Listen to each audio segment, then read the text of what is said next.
Daniel chapter 2 verses 41 through 43. And whereas you sowest the fiat, and toast part of potter's clay and part of iron, the kingdom shall be divided, but there shall be in it of the strength of the iron. For as much as the sowest the iron mixed with merry clay, and as the toast of the feet were part of iron and a part of clay, so the kingdom shall be partly strong and partly broken.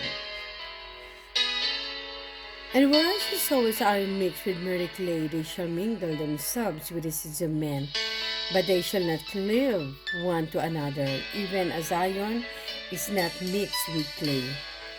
After the Roman Empire, the kingdom was to be divided, but with some having the strength of iron, and others being weak like clay, the Western Roman Empire divided into 10 separate parts, as will now be listed.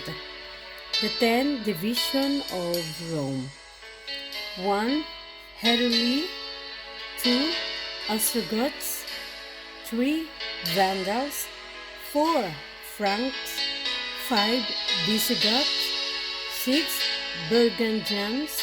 7. Lombards. 8. Anglo/Saxons. 9. Alemanni. 10. Suevi.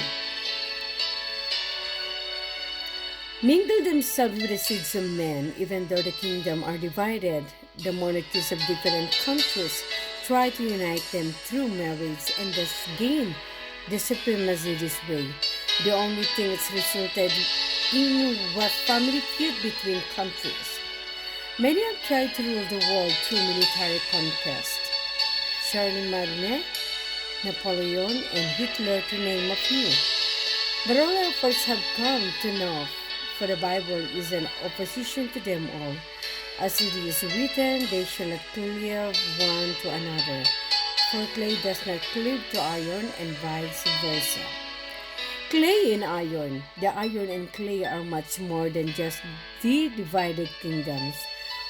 Whilst looking back through the prophecy, all the metals have been representative of kingdoms, nations, states. But what does the Bible represent clay as? In Jeremiah chapter 18 verse 6 and Isaiah chapter 64 verse 8, we find that God's people, which are His church, Acts chapter 7 verse 38, are likened unto clay. But this is merely or dirty clay, which means a dirty or apostate church. Daniel chapter 2 shows to us that there is to be a uniting of church and state during the time frame after the Roman Empire. But God also showed to us the church and state should not be united together for the very fact of that. Iron does not mix with clay. It is not God's system to mix the two together. They are to remain separately. We will explain more of this in the next verse.